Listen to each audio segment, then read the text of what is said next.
네, 다 같이 일어나셔서 주기도문 하심으로 예배 시작하겠습니다. 하늘에 계신 우리 아버지여, 이름이 거룩히 여김을 받으시오며 나라가 임하옵시며 뜻이 하늘에서 이루어진 것 같이 땅에서도 이루어지이다. 오늘날 우리에게 일용할 양식을 주옵시고 우리가 우리에게 죄 지은 자를 사하여 준 것 같이 우리의 죄를 사하여 주옵시고 우리를 시험에 들지 말게 하옵시며 다만 악에서 구하옵소서. 대개 나라와 권세와 영광이 아버지께 영원히 있사옵나이다. 아멘. 제가 먼저 읽겠습니다. 나는 너희에게 물로 세례를 베풀었거니와 그는 너희에게 성령으로 세례를 베푸시니라.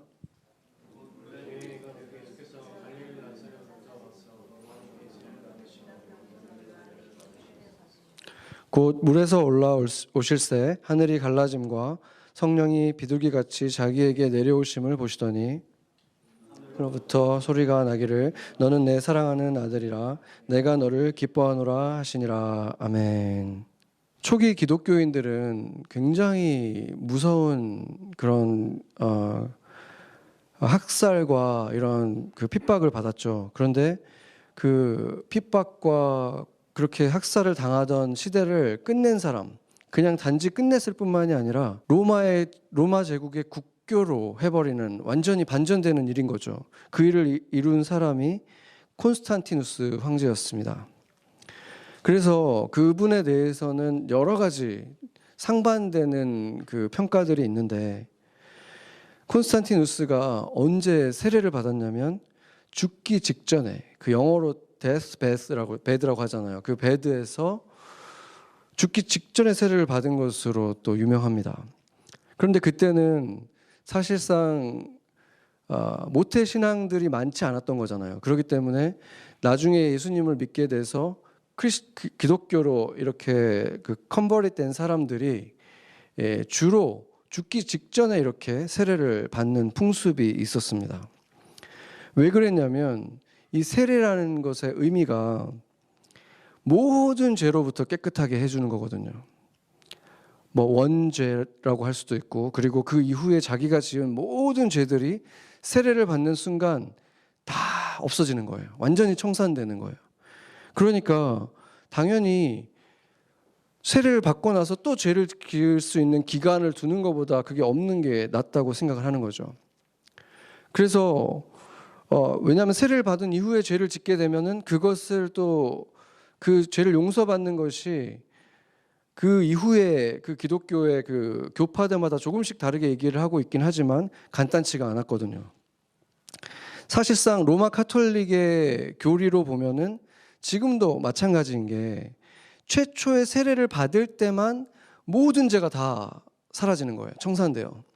그럼 그 이후에 우리가 회개를 하고 고해성사를 하고, 고해성사를 했을 때 그 신부님이 어떻게 해라고 얘기하면 그것에 따라서 뭐 노동을 할 수도 있고 헌금을 더 할 수도 있고 뭐 필사를 할 수도 있고 뭘 하든지 간에 그거를 해서 어느 정도 탕감을 받지만 온전히 다 탕감받을 수가 없기 때문에 어디로 갑니까?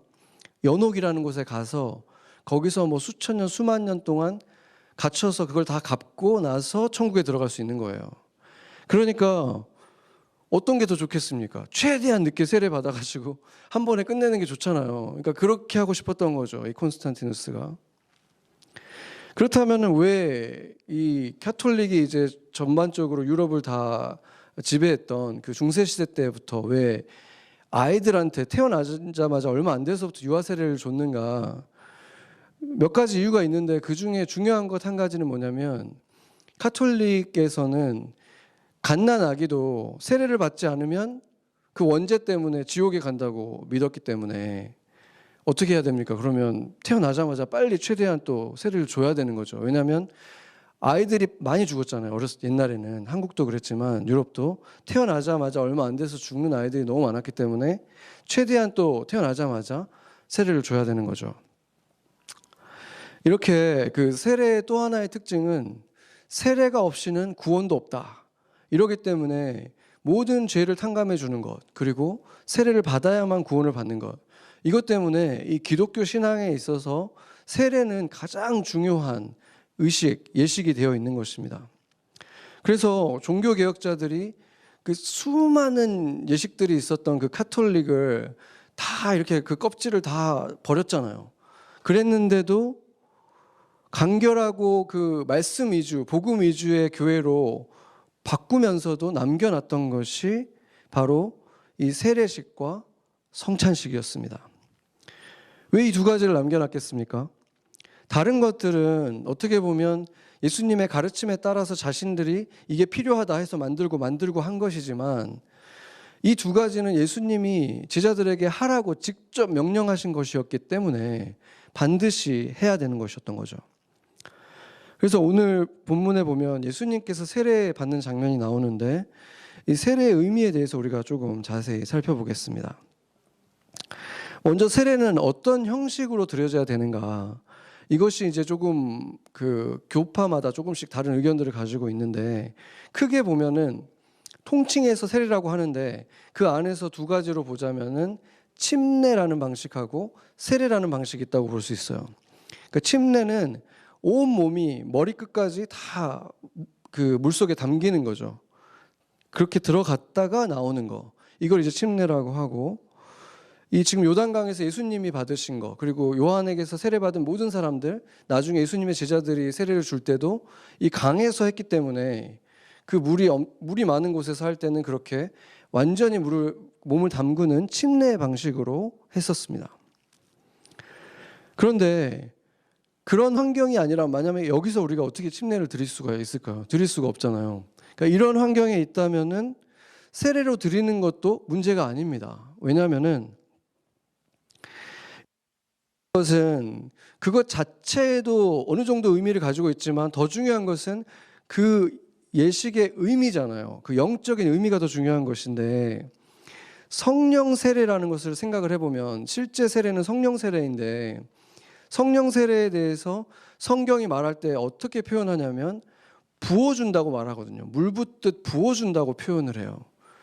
그러면은, 그리고 오늘 성령 세례 내려올 때 예수님의 위에 내릴 때도 위에서 비둘기처럼 내려왔잖아요. 그렇기 때문에 사실은 세례의 방식, 물을 이렇게 머리에다 이렇게 끼얹는 방식이 굳이 그렇게 성령 세례를 그 이미지화하는 것에 있어서 더 나쁘다고 말할 수는 없다는 거예요. 네, 그렇기 때문에 이 형식이 중요한 것이 아니라 그 어떤 세례로 하든지 간에 그게 실제 의미가 더 중요하다는 것입니다. 미국은 그 침례교가 가장 큰 교단이에요. 미국에서는 장로교가 작은 교단이에요. 큰 교단이 아니거든요. 근데 한국에서는 대부분이 다 장로교잖아요. 그렇기 때문에 특히나 미국에 있는 우리 한인들은 이 세례에 대해서 조금 이렇게 좀 이렇게 섞여 있는, 혼합된 좀 생각을 가지고 있는 경우가 많은데, 이 한국에서 그러면 장로교가 대부분인 경우에 장로교에서는 유아 세례를 여전히 줍니다. 그러니까 카톨릭이랑 같은 방식으로 아기들한테 세례를 줘요. 그리고 나서 나중에 아이들이 좀 자라면 자기 스스로 신앙 고백을 할 수 있게 되면 입교라는 것을 합니다. 그러니까 교회의 일원이 된다는 의미로 이제 드리는 건데, 세례는 이미 줬기 때문에. 그런데 사실상 그 입교라는 행사가 세례랑 별로 다르지 않은 방식으로 드려지는 거죠. 그런데 지금 침례교는 어떻게 하느냐? 정반대로 해요. 침례교에서는 유아 세례가 없고 헌아식이라는 걸 합니다. 베이비 데디케이션. 그러니까 그것이 한마디로 이 아이를, 부모의 신앙을 가지고 내가 이 아이를 주님께 드립니다 하는 거죠. 헌아하는 식인데, 그리고 나서 그 아이가 이제 어느 정도 자라면, 제가 생각할 때는 이제 대략 12살 정도인데 아이들마다 이제 조금씩 다르니까 딱 나이를 정하면 그게 또 율법주의인 거예요. 아이들마다 신앙이 좀 더 빨리 생기는 아이가 있고 늦게 생길 수 있기 때문에, 자신이 예수님을 인격적으로 만났고 내가 믿는다는 게 확신이 있다면 나이와 상관없이 그 아이가 이제 세례를 받을 수 있게 되는 거예요. 그게 이제 성인 세례고, 그게 이제 진짜 세례가 되는 거죠. 그걸 이제 신학적으로는 빌리버스 bə프티즘이라 그래요. 그래서 어떤 교단은 빌리버스 bə프티즘을 하느냐 안 하느냐 이렇게 나누죠. 그래서 침례 교단도 그렇게 하고 있고, 우리 교단도 사실 빌리버스 bə프티즘을 공식적으로 하고 있는 교단입니다. 그러니까 우리 교회도 사실은 헌아식을 하고 나중에 이제 그 빌리버스 bə프티즘을 했어야 되는데, 이름상으로는 우리 아이들 다 지금 여기서 유아세례 받았잖아요. 저희 애들도 유아세례 받았어요. 근데 오피셜리는 그게 이제 세례가 아니라 헌아식인 거예요. 그래서 그 아이들이 이제 그러면 이제 자라서 신앙을 갖게 되면 그때 입교라고 부르든지 뭐 세례식이라고 부르든지 상관없이 그게 실제적인 믿음을 가지고 하는 세례가 되는 것입니다. 왜냐하면 성경적인 세례는 언제나 자신의 신앙 고백을 하고 나서 받게 되는 거거든요. 내가 예수님을 믿는 상태에서 받는 것이지. 지금 그 카톨릭들은 보면은 여전히 다 세례를 받았어요, 어렸을 때. 그런데 그 사람들이 그러면 심지어 독재자들도 세례 다 받은 사람이에요. 세례명도 있고. 그럼 그 사람들이 그러면 전혀 믿음과 상관없는 삶을 살아가는데 세례를 받았다는 이유만으로 구원받는다는 거는 말이 안 되는 거잖아요. 그러니까 그 세례가 진짜 의미가 있으려면은 진짜 믿음을 고백한 사람이 받은 세례만이 참된 세례가 된다는 것이죠. 그러니까 제가 좀 부끄럽긴 하지만 제가 그 처음 세례를 받았던 게 제가 군대에 있을 때 받았거든요. 그러면은 좀 엉뚱한 이유로 제가 세례를 받았어요.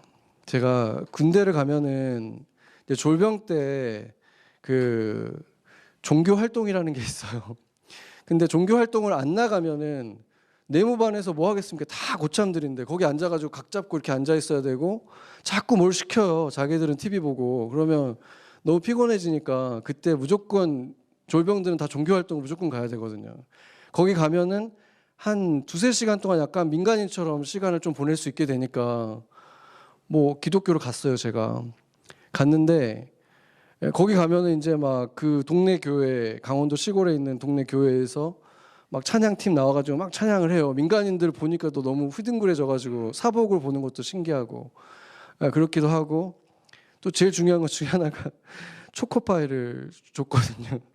그때는 그게 진짜 너무 귀하니까 그거 하나씩 받아 먹고 뭐 일석삼조 사조가 막 되는 거예요. 그러니까 당연히 갔죠. 근데 어느 날 그 군 목사님이 세례 안 받은 사람들을 세례를 받으라고 하는 거예요.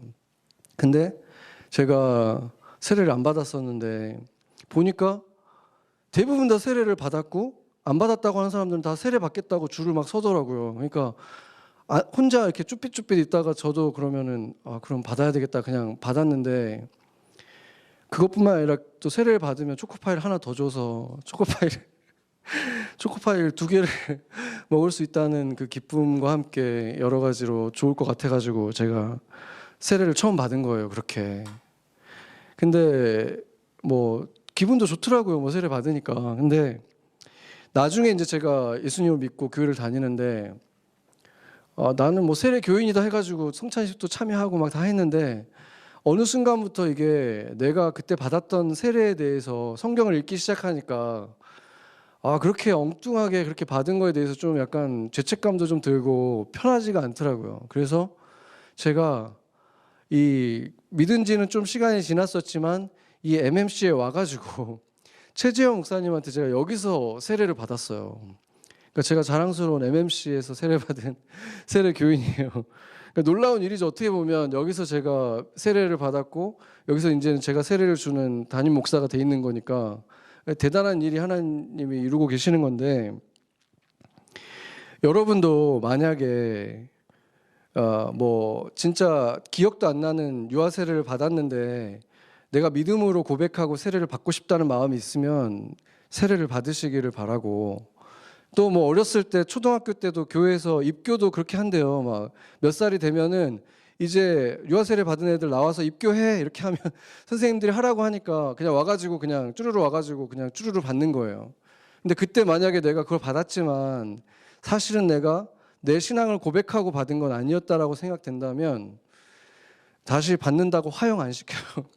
옛날에는 막 종교개혁자들이 화형시키고 막 이랬거든요. 재침례에 대해서 막 했지만 지금은 그렇게 하지 않으니까 믿음의 고백을 하고 세례 받는 것이 진짜 세례고 그것만이 진짜 효력이 있는 세례이기 때문에 그것을 받는 것은 당연한 것입니다. 그래서 저희 교회가 제가 이제 교회를 맡고 나서 아직 한 번도 세례를 못 드렸었는데 뭐 코비드가 있고 그래서 못 드렸죠. 근데 이번 이제 지금부터 이제 한 달 정도 남았어요. 그때 세례를 주려고 합니다. 그래서 여러분들이 지금 이제 한 달 정도 남았잖아요. 이 사순절 동안에 기도를 해보고 내가 이제 믿음을 갖고 내가 지금 정말 고백을 해서 세례를 받고 싶다 이런 마음이 있으신 분들은 제가 드리는 첫 번째 제 인생 최초의 이 세례에 여러분들이 참여하면은 저도 너무 기쁠 것 같습니다. 여러분들이 꼭 참여해 주시기를 바라겠습니다. 오늘 본문을 보면은 세례를 두 가지로 구분을 하고 있어요. 세례 요한이 줬던 물 세례와 예수님이 주신 성령 세례, 이렇게 지금 이 두 가지로 구분을 하고 있는데, 요한이 준 세례의 의미는 보면 요한이 외쳤던 것이 주의 길을 곧게 하라, 주의 길을 예비하라 였잖아요. 그러니까 내가 지금까지 지었던 죄들에 대해서 회개하고 그것을 깨끗함을 받아서 이제 주님을 맞을 준비를 하는 그런 세례였던 거죠. 그런데 그렇다면 예수님이 주시는 세례는 그럼 무엇인가? 지금은 우리가 뭐 요한의 세례 따로 받고 이런 게 아니잖아요. 그러니까 이 세례는 결국에는 예수님의 이름으로 받는 세례에도 이것이 포함되는 거예요. 예수님의 이름으로 우리가 세례를 받을 때, 물 세례를 받을 때 그때 기본적으로 지금까지 지었던 모든 죄악에 대해서 내가 그냥 생각 자체가 죄로 가득했던 것에 대해서 하나님 앞에 죄를 고백하고 깨끗하게 되어서 주님을 맞을 준비를 하는 그런 것이 지금 이 세례식입니다. 그런데 그것은 시작에 불과한 거예요. 더 중요한 의미가 이제 로마서에서 바울이 말해주고 있습니다. 로마서 6장 3절 한번 같이 읽어보겠습니다. 6장 3절. 무릇 그리스도 예수와 합하여 세례를 받은 우리는 그의 죽으심과 합하여 세례를 받은 줄을 알지 못하느냐. 아멘. 이거는 이제 우리가 세례를 받을 때 일어나는 일이 단순히 어떤 죄를 씻는 것에서 그치지 않는다는 것을 보여주는 거예요. 그 죄를 씻고 난 사람에게 들어와서 어떤 일이 일어나는지, 우리가 그리스도 안에 들어가서 그 십자가에서의 죽으심에 우리가 포함되는 거예요. 그 죽으심에 들어가고 다시 부활하실 때 예수님과 함께 부활하는 거. 그 두 가지가 다 역사를 한다. 함께 세례를 하는 동안에 일어나는 일이다 라고 지금 말해주는 것입니다. 그러니까 예수님이 십자가에서 죽으셨을 때 온 세상의 모든 죄들을 예수님이 품고 죽으셨다는 거거든요. 그래서 이 죄악에 빠진 모든 사람들의 그 죄를 품고 죽으셨다가 그러면은 그 안에 나의 죄가 포함되어 있는 거예요. 우리의 죄들이. 그래서 예수님과 함께 죽었고 다시 예수님과 함께 예수님이 부활하실 때 같이 살아난 존재, 그것이 바로 우리다라는 것이죠. 그것에 대해서 어떤 일이 일어났는지 바울이 로마서에서 이렇게 설교하는 부분이거든요. 이것을 제가 그냥 한마디도 붙이지 않고 그대로 읽으면서 바울이 한 설교를 그대로 하겠습니다. 이 부분에 있어서 로마서 6장 4절에서 11절 말씀입니다.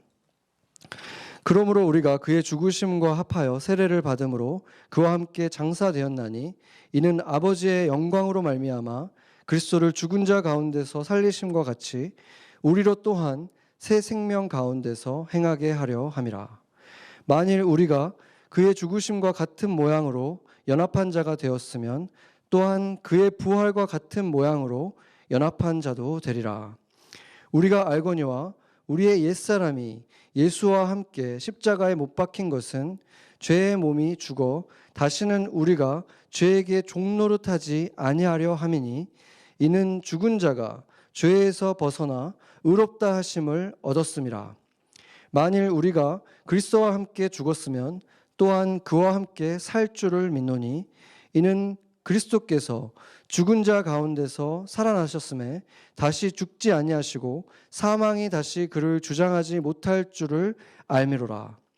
그가 죽으심은 죄에 대하여 단번에 죽으심이요 그가 살아계심은 하나님께 대하여 살아계심이니 이와 같이 너희도 너희 자신을 죄에 대하여는 죽은 자요 그리스도 예수 안에서 하나님께 대하여는 살아있는 자로 여길지어다. 아멘. 이것이 우리가 세례를 받을 때 일어나는 일인 것입니다.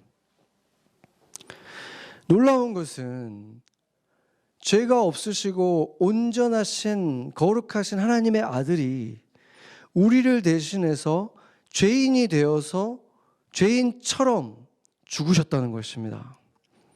고린도후서 5장 21절 우리 같이 한번 읽어보겠습니다. 하나님이 죄를 알지도 못하신 이를 우리를 대신하여 죄로 삼으신 것은 우리로 하여금 그 안에서 하나님의 의가 되게 하려 하심이라. 아멘. 이 그림은 우리가 잘 아는 요한복음 3장 16절 전에 보면 어떤 그림이 있냐면, 모세가 광야에서 그 뱀을 장대에 매달아서 놋뱀을 들여 올린 것처럼 인자도 그렇게 들어 올려야 할 것이다, 이렇게 말씀하셨어요. 자신을 뱀하고 비교를 하시는 거예요. 뱀은 사탄이잖아요. 왜 하나님의 아들을 뱀하고 비교를 하셨나? 그 얘기를 하시는 거예요. 뱀이 그 긴 장대에 매달려서 패배한 것을 보여주는 그림을 십자가에서 보여주시는 거예요.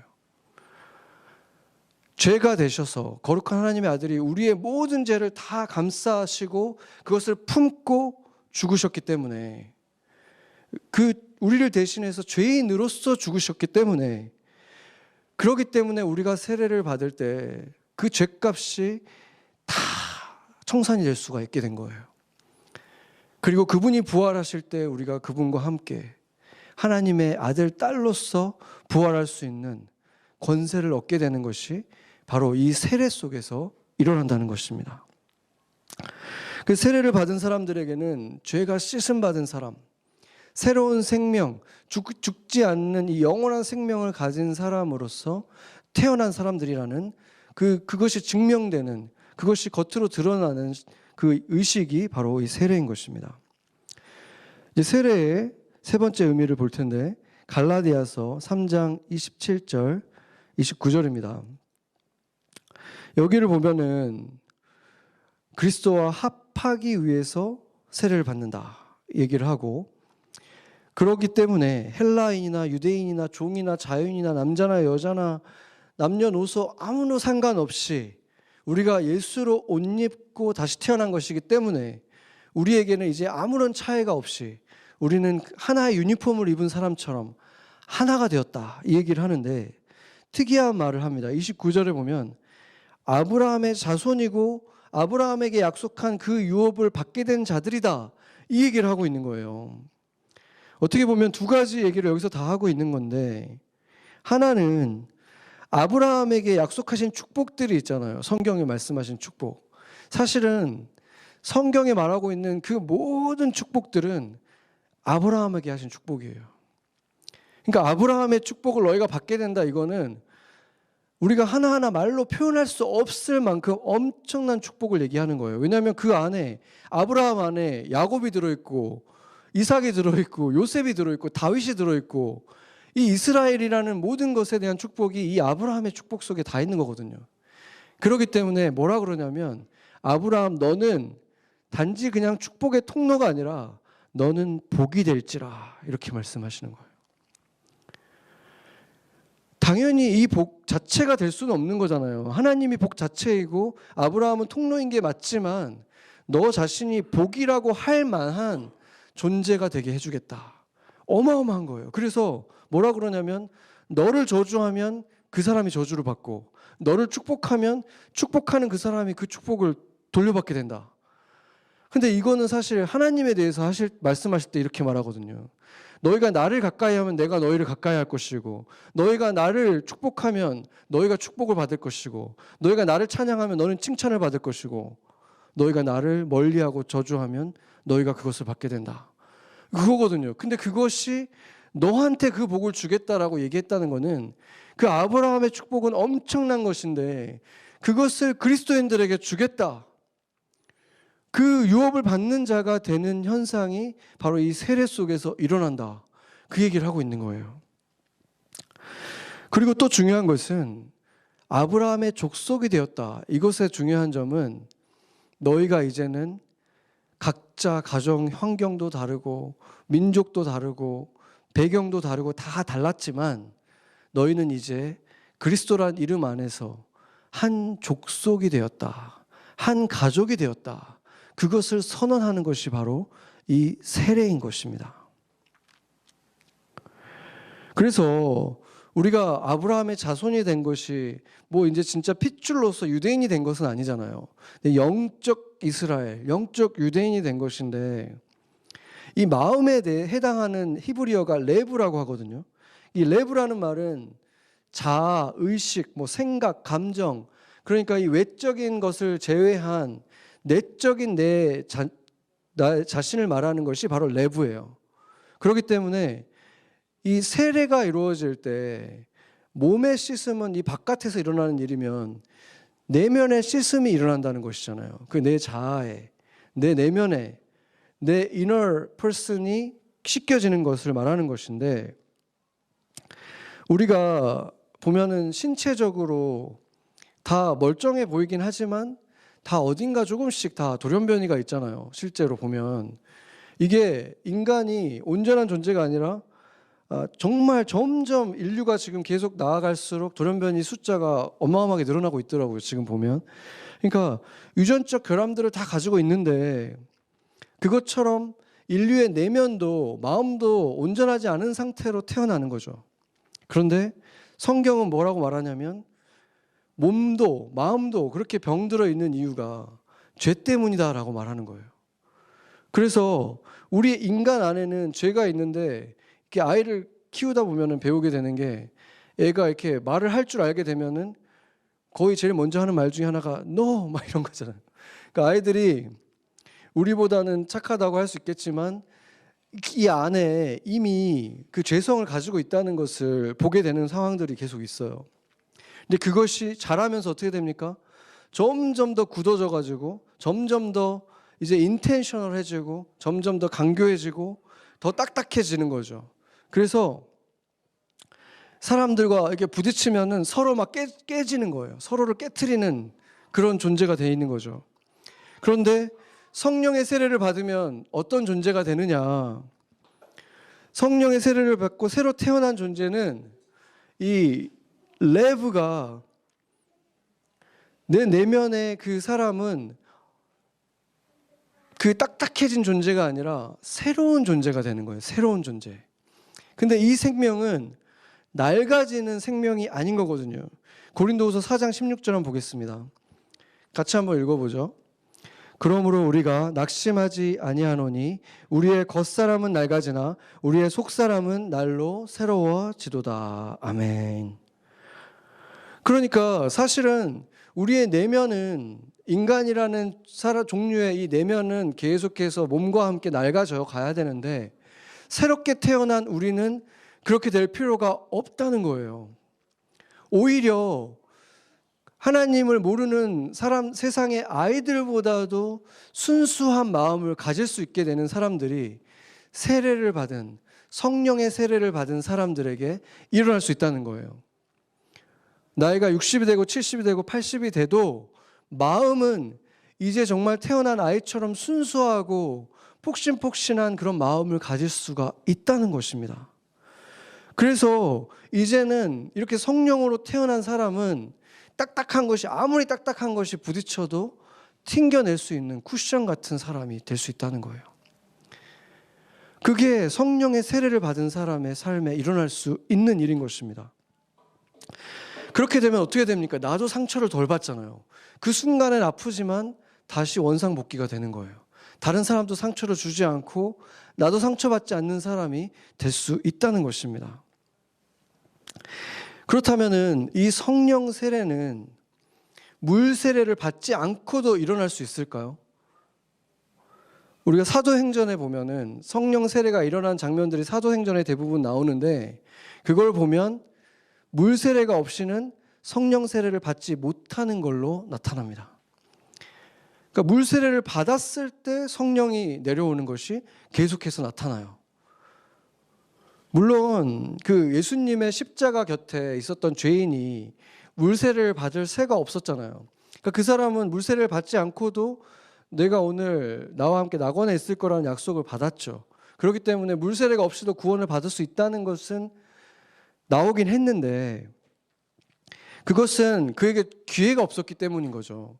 그래서 물세례 받는 장면들을 보면은 어떤 일이 일어나냐면, 물세례를 받을 때 보면 그 사도들이 이렇게 말해요. 그곳에 물이 많음으로, 그곳에 물이 있음으로 세례를 줬다, 이렇게 얘기를 하거든요. 그러니까 그 조건이 충족이 되면은 반드시 물세례를 받아야 된다는 거예요. 물론 우리는 그냥 이렇게 수돗물밖에 없긴 하지만, 요단강이 여기 있으면 더 좋겠지만 없어도 물이 있잖아요. 그렇기 때문에 우리는 반드시 물세례를 받아야 된다는 거예요. 예수님도 물세례를 받으셨고, 물세례를 받자마자 성령이 비둘기처럼 내려왔다, 이렇게 말씀하고 있죠. 그러니까 최초의 성령 세례는 사실은 예수님이 받으셨어요. 이것이 이제 성령 세례의 시대가 시작됐다는 것을 알리는 신호처럼 비둘기처럼 이렇게 머리에서 이렇게 내려오는 일이 일어났는데, 그때 하나님의 음성이 들려왔습니다. 너는 내 사랑하는 아들이라, 내가 너를 기뻐하노라, 이렇게 말씀하신 거예요. 사실은 여러분들이 태어났을 때, 우리가 태어났을 때, 그 태어난 아이를, 이렇게 첫 아이를 안았을 때 부모들은 대부분 아무 말도 못해요. 누가 말을 할 수 없을 거예요, 아마. 그냥 그 어떤 그 충격과 경이로움 같은 거에 빠져서 그냥 이렇게 되는 거죠. 그런데 그 마음속에 그들이 하는 말은 다 이 말일 거예요. 내 사랑하는 아가야, 내가 너를 너무 기뻐한다. 딱 이 마음인 거잖아요. 아무것도 한 게 없고, 사실은 그때 막 태어났을 때는 쪼글쪼글 막 그렇게 아직 포동포동 이런 예쁜 모습이 아닌데도 그냥 그것을 바라볼 때 그냥 느껴지는 그 감격이 있죠. 그게 그 모든 부모에게 주시는 그 하나님 아버지의 마음인 건데, 이것이 바로 사실은 하나님이 바라보는 모든 인간 있잖아요. 인간은 그 사람이 어떤 대접을 받으면서 자라든 어떤 환경에서 자라든 상관없이, 그 사람이 뭘 잘하든 못하든 모든 인간에게 주어지는 첫 번째 정체성이 바로 이것입니다. 사랑받기 위해 태어난 아이, 그냥 사랑스러운 아이, 그리고 그냥 존재만으로 기쁨을 주는 아이. 이게 모든 인간의 어느 환경에서 어느 부모에게 태어났든 상관없이 모든 인간의 첫 번째 정체성이라는 거예요. 그리고 성령으로 태어난 그리스도인들, 세례를 받는 그 순간에 하나님 아버지께 이 사람들은 이제 거기에서 한 단계 더 나아가서 영원히 주님과 함께 살아갈 영원한 하나님의 아들, 딸들로 다시 태어나는 것, 그것이 이 순간에 일어나는 것입니다. 내가 하나님을 위해서 한 것이 아무것도 없었어도 바로 그 순간에 하나님이 우리를 바라보면서 세례받은 우리에게 너는 내 사랑하는 아이다, 사랑하는 딸이다, 내가 너를 기뻐한다, 그 얘기를 우리가 음성으로 들을 수도 있고 듣지 못하고 마음 안에서 감동으로 주실 수도 있지만, 그 일이 바로 성령의 세례의 순간에 일어나는 일이라는 것입니다. 그 세례 받고 싶은 마음이 마음 안에 막 생기지 않습니까? 세례를 받으신 분들은 다시 그것을 리마인드 하시면 되고, 아직 내가 내 믿음을 가지고 세례를 받지 않았다면은 한 달 후에 이 부활절날 내가 그것을 경험하고 싶다, 이런 소망을 가지고 이 사순절을 보내시면 좋을 것 같습니다. 그런데 우리가 그 세례를 받았고 그 순간들을 경험을 했는데, 영혼이 새롭게 됐는데 왜 우리는 그 사랑받는 자답게 살지 못하는 것인가? 왜 하나님이 기뻐하시는 자답게 살지 못할까요? 그런 일이 일어났을 때 우리가 낙담하고 좌절하고, 내 안에 그 영생이 있는 거 맞나? 나 지금 아직 온전한 믿음이 없는 거 아닌가? 이런 생각이 들고 두려움이 밀려올 수가 있죠. 좌절이 되는데, 사실 그것은 성경을 보면 우리만의 문제가 아니었습니다. 예수님과 실제로 3년 동안 예수님과 먹고 자고 같이 하고, 예수님이 기적 일으키시는 것, 죽은 자를 살리는 것 다 눈으로 봤고, 십자가, 부활, 그리고 심지어 부활 이후에 오순절날 성령으로 강림해가지고 자신에게 임하는 불꽃처럼 임하는 성령을 받고 그것을 받아가지고 자신이 할 줄도 몰랐던 그 설교를 막 했던 사람 있잖아요. 베드로 있잖아요. 베드로. 그 모든 걸 다 했던 사람이 넘어집니다. 갈라디아서 2장 11절에서 14절을 보면은 이렇게 얘기하잖아요. 게바가 안디옥에 이르렀을 때 책망받을 일이 있기로 내가 그를 대면하여 책망했다. 이 베드로가 지금 바울한테 혼난 거예요. 지금 어떤 일이 있었냐면 예루살렘에 있던 유대인 그리스도인들이 지금 안디옥에, 그러니까 이방인들 그리스도인들에게 찾아온 거예요. 안디옥 그 이방인 교회에 찾아왔는데 그들이 오기 전까지는 이방인들이랑 같이 밥 먹고 교제하고 하던 베드로가 갑자기 그 사람들이 오니까 이 사람들과 막 거리를 두기 시작하는 거예요. 밥도 같이 안 먹고 얘기도 안 하고 막 이렇게 한 거예요. 그걸 보고 바울이 이제 막 화가 나가지고 지금 막 혼낸 거죠. 그러면 그 순간에 그렇게 갑자기 이방인들을 이렇게 거리를 두고 했을 때 이 사람이 지금 성령의 음성을 듣고 움직인 것이겠습니까? 아니면 원래 유대인들은 이방인들이랑 어울리면 안 되니까 그 전통에 갑자기 그 생각에 사로잡혀가지고 율법주의에 사로잡혀가지고 성령의 소리를 못 듣고 원래 하던 대로 한 것이겠습니까? 이 후자인 거잖아요. 그러니까 그 주변에 유대인들, 보통 유대인들이 하던 대로 그냥 한 거예요. 그냥 몸이 가는 대로 해버린 거예요, 이 사람이 지금. 그러니까 그 엄청난 일을 경험했는데도 이렇게 넘어질 수가 있다는 거예요. 갑자기 위로가 되시죠, 여러분들이. 네. 그래서 예수님이 십자가 지시기 전에 전날 밤에 제자들과 마지막 저녁을 보내면서 마지막 저녁에 예수님이 정말 중요한 것들을 하시지 않았겠습니까? 떠나기 전에 얘들이 이것만큼은 알아야 될 것 같다. 이런 걸 하시겠죠. 그때 성찬을 준비했는데 갑자기 이렇게 하십니다. 겉옷을 벗고 수건을 허리에 두르신 다음에 갑자기 제자들의 발을 씻기시기 시작해요. 그때 베드로가 어떤 반응을 보였습니까? 여러분 잘 알다시피 펄쩍펄쩍 뛰잖아요. 제 발은 절대 못 씻깁니다. 이렇게 하죠. 왜냐하면 그거는 노예 중에서도 제일 어리고 제일 낮은 그 계급의 노예가 했던 일이거든요. 그 발이, 유대인들의 발이 얼마나 더럽습니까? 그 샌들 신고 다니고 흙밭에 막 땀 나는데 그거를 씻겨주는 거를 메시아가 와서 하겠다니까 견딜 수가 없는 거죠. 그런데 예수님이 이걸 너가 받지 않으면 너랑 나랑 상관없다. 이렇게 말하니까 이제 베드로가 그러면은 머리뿐만 아니라 온 몸을 다 씻어주세요. 이렇게 얘기하잖아요. 그러니까 예수님께서는 너가 이걸 하지 않으면 너랑 나랑은 관계가 없다. 이렇게 굉장히 단호하게 얘기하시니까 나는 관계가 있는 정도가 아니라 예수님이랑 제일 친하니까 온몸을 다 씻겨주세요. 이렇게 베드로가 또 얘기를 한 거죠.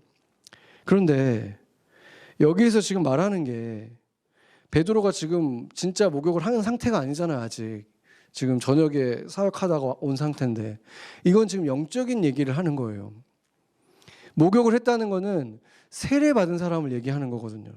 그 세례를 받은 사람은 영으로 다 태어났기 때문에 이 사람은 목욕은 필요가 없다.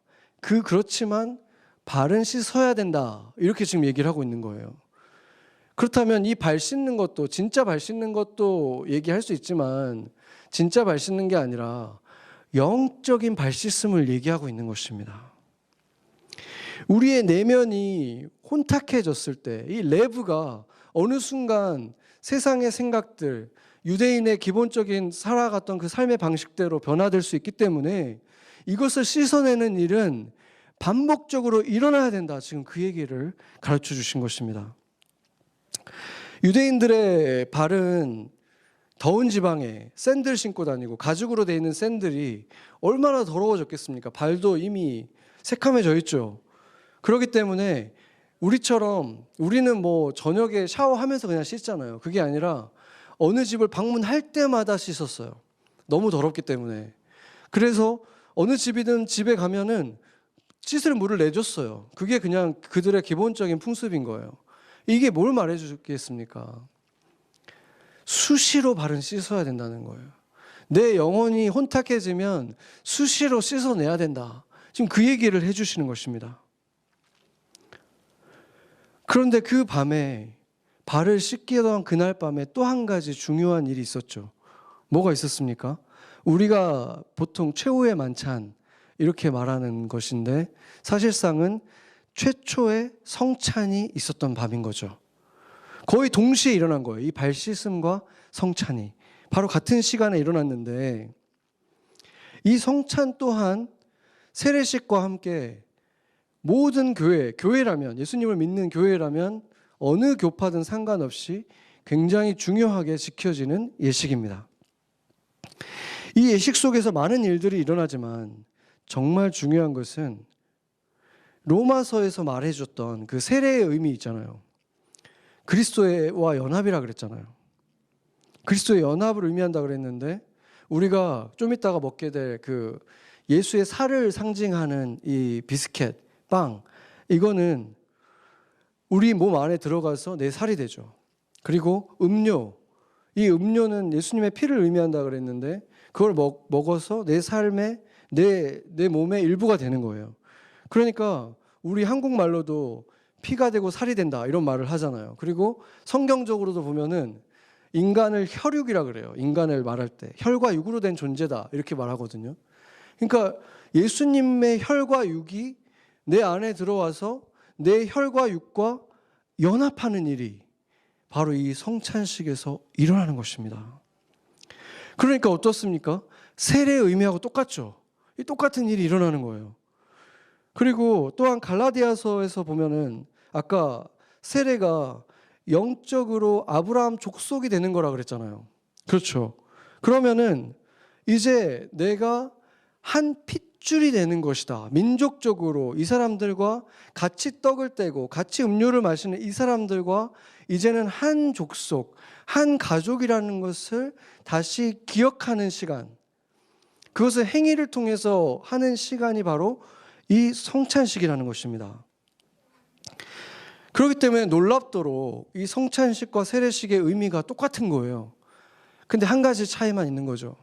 세례식은 인생에 단 한 번 있는 거지만 세례식은 계속해서 반복적으로 일어나는 일인 것입니다. 그래서 우리가 온전한 성찬식을 드릴 때 성령 세례를 이미 받았던 분들, 예전에 내가 어떤 식으로 세례를 받았든지 간에 그 세례를 받고 나서 내가 성령 세례를 받았다, 이것이 있는 분들은 우리가 성찬식에 참여할 때마다 그 일이 다시 한번 내 속에서, 영혼 속에서 씻음이 일어나면서 다시 리마인드 되는 거예요. 리프레시가 되는 거예요. 그렇기 때문에 이 성찬식은 성령 세례를 받은 사람들이 참여하는 거죠.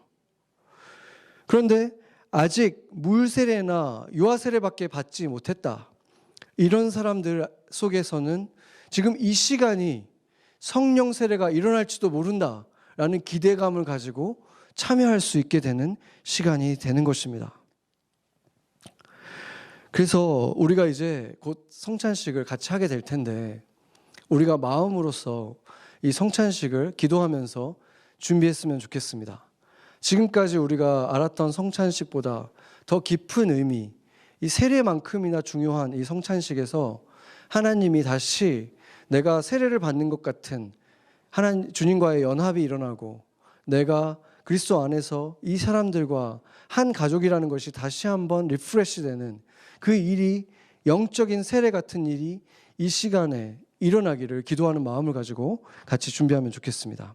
이제는 우리 주 예수 그리스도의 은혜와 아버지 하나님의 크신 사랑과 성령님의 감동 감화 역사하심이 오늘 이 예배 속에서 사랑하는 주님과 하나가 된 우리 맨하탄 선교교회 성도들 한 사람 한 사람과 그들을 통해서 삶 속에서 작은 그리스도를 경험하게 될 그들의 동료들, 가족들, 주변 사람들을 위해 이제로부터 영원토록 함께 하시기를 간절히 축원하옵나이다. 아멘.